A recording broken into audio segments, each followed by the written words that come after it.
Hello friend, कशा आहे तुम्ही सगळे? तर सर्वात प्रथम गुड मॉर्निंग सगळ्यांना. तर बघू शकता सकाळची गुड मॉर्निंग माझी झालेली आहे. तर मी सकाळी आंघोळ वगैरे करून आवरलेलं होतं, पण दोघं माऊ आणि दादू अजून झोपलेले होते. तरी बघू शकता चांगलं अजून दोघं झोपलेले आहेत गाढ, त्यामुळे मी त्यांना उठवलेलं. माऊला सध्या क्रिसमस व्हॅकेशन पडलेलं आहे, त्यामुळे ती झोपते, त्यामुळे तिला लवकर उठवण्याचं घाई नाही करत. हा दादू उठतो, शक्यतो दादू लवकरच उठतो, पण तो आज थंडीमुळे लवकर उठला नाही आहे. माऊ तर अजून झोपलेलं आहे, तुम्ही व्हिडिओमध्ये बघू शकता. त्या दोघांना उचलून वरती टाकलेलं आहे बेडवर. खाली झाड वगैरे मारून घ्यायचं होतं, त्यामुळे त्यांना उचलून दोघांना वरती टाकलेले. तर दोघं वरती डिस्टर्ब न करता ते दोघं चांगले वरती झोपलेले होते. तर दादू हळूहळू उठायचा प्रयत्न करते, पण माऊ काही उठतच नाही. माऊला गाढ झोपले लागलेले. अशा प्रकारे दादू पूर्ण झोपेतून उठलेला आहे. तो उठून माझ्या मागं येतो आहे. तर मी घरातले कामं उरकले होते, तुम्ही बघू शकता. सकाळी उठून सगळीकडनं झाडू वगैरे मारून घेतलं होतं मी. झाडू अंगळ वगैरे उरकून घेतलं होतं. तर मी सकाळी उठून चहाला ठेवले होते इकडं. हे तर बघू शकता मॉर्निंगचा गॅलरीमधला व्ह्यू आहे. तर इकडे बघू शकता चहा केलेला होता मी. आता आंघोळ करून चहा बिस्किट खायचं होतं, त्यावेळेस दादू उठून बसलेला होता.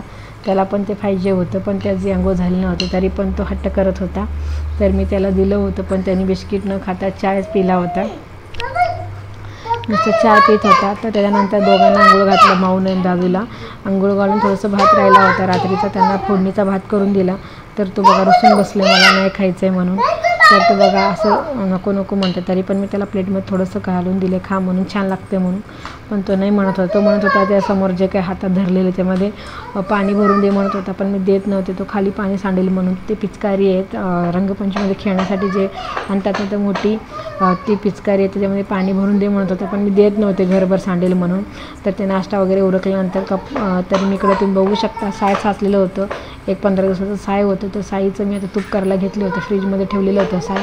तूप करण्याच्या एक तासाभर आधी मी त्या साईला फ्रीजमधून बाहेर काढून ठेवलेलं होतं, आणि ब्लेंडरच्या साईने थोडंसं पाणी घालून त्याला लोणी काढलेलं होतं. ते आता ते कडवण्यासाठी मी गॅसवर ठेवलेलं होतं. एक मोठं पातेलं घेतलं होतं. तर तुम्ही बघू शकता असं गॅसवर मी ते पातेलं ठेवलेलं आहे. तर त्याला चांगलं बुडबुड आलेलं. नंतर ते थोडंसं येत होतं, आणि ते उडत होतं म्हणून मी थोडंसं झाकण लावलेलं आहे. आणि वरती चिमणी चालू आहे, त्यामुळे जास्त घाण उडणार नाही, त्यामुळे ह्याची काळजी घेते मी. तरी बघू शकता असं कंटिन्यू चमच्याच्या साईने हलवायचं, जे काही लोणी आहे ते पातेल्याला करपणार नाही. तर असं कंटिन्यू हलवत राहत होती मी. तर बघू शकता अगदी अर्धा तासाच्या आत किंवा अर्धा पाऊण तास नाही लागत. जसं आपण गॅसचा फीड असतो, गॅसचा फीड जर एकदम स्लो असेल तर लोणी व्हायला वेळ लागते, पण मीडियम आच असेल तर फास्ट होतो. पण कंटिन्यू हलवत राहावं लागतं, नाहीतर खाली करपण्याचे चान्स असतात. तर बघू शकता ऑलमोस्ट आता माझी तूप होतच आलेलं आहे. तर तुम्ही कशी करता कमेंट करून सांगायला विसरू नका. आधी मिक्सरच्या भांड्याला लावत होते, पण मिक्सरचे भांडे खूप पडतात, त्यामुळे ब्लेंडर केले की नुसतं ब्लेंडरचा समोरचा कॅप लोणीनं भरतो, बाकीचं नाही. तर अशा प्रकारे तूप झालेले. तर मी एका डब्यामध्ये काढून घेतले. तर बघू शकता आरामशीर पावशेर तूप झालेली आहे. डबा मोठा आहे, तर डब्याच्या अर्ध्या झालेले, म्हणजे हे अर्धा किलोच्या तुपाचा डबा आहे. तर अर्धा काही झालेलं नाही आहे, पण थोडंसं मोठी वाटी भरून तर झाल्यानंतर पावशेर तूप ह्या पद्धतीचं लालसर तूप झालेलं आहे. तर खूप छान घरगुती तूप होतं. तर तुम्ही पण एकदा ह्या पद्धतीने ट्राय करा. तर तूप कडवून झाल्यानंतर मग जेवणाला चपाती, घेवड्याची भाजी, थोडंसं ठेचा आणि कांदा घेतला होता. तर या पद्धतीचं जेवण होतं. तर तूपचं कडवून झाल्यानंतर एका साईडला मी जेवायला पण घेतलेले होते. तर ही जेवायला केलं होतं घेवड्याची भाजी, चपाती, ठेचा आणि कांदा. तर असं जेवण होतं माझं सकाळचं. आणि जेवण होत्यानंतर बाकीचे भांडी वगैरे उरकून घेतले, जे जेवणाचे सकाळपासून पडले होते. तर पूर्ण भांडी, किचन ओटा वगैरे धुवून पुसून घेतला. भांडी झाली आणि कपडे धुवून घेतले, ते पण बाहेर वाळून घातले होते, तुम्ही बघू शकता गॅलरीमध्ये.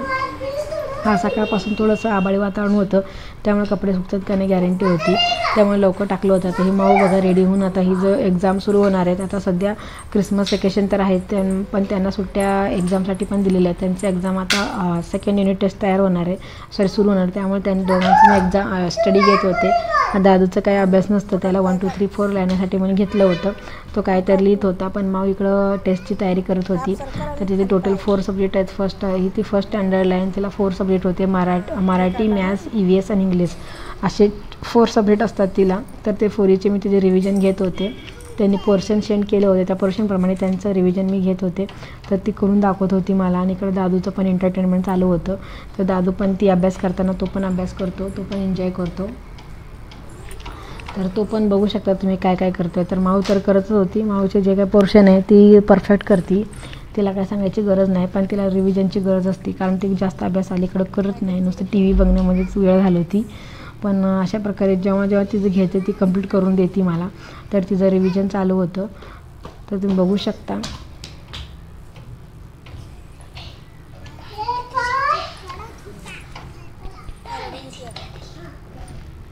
दादू बघा, दादू अभ्यास पण करतो, खेळतो पण, पसारा पण करतो.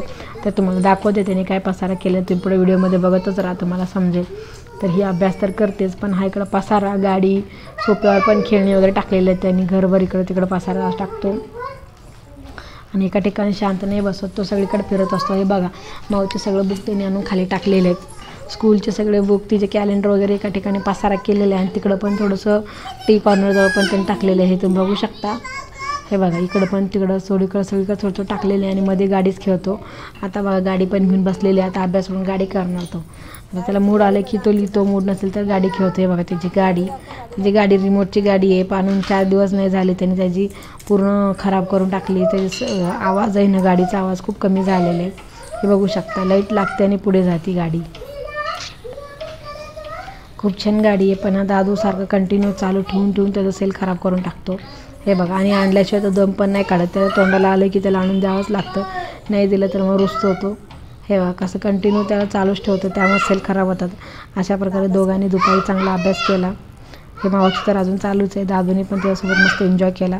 जर तुम्हाला हा मिनी ब्लॉग आवडला, चॅनलला सबस्क्राईब, लाईक, शेअर करा आणि सोशल मीडियावर फॉलो करायला विसरू नका. चला तर भेटूया नेक्स्ट मिनी ब्लॉगमध्ये. तोपर्यंत बाय फ्रेंड्स.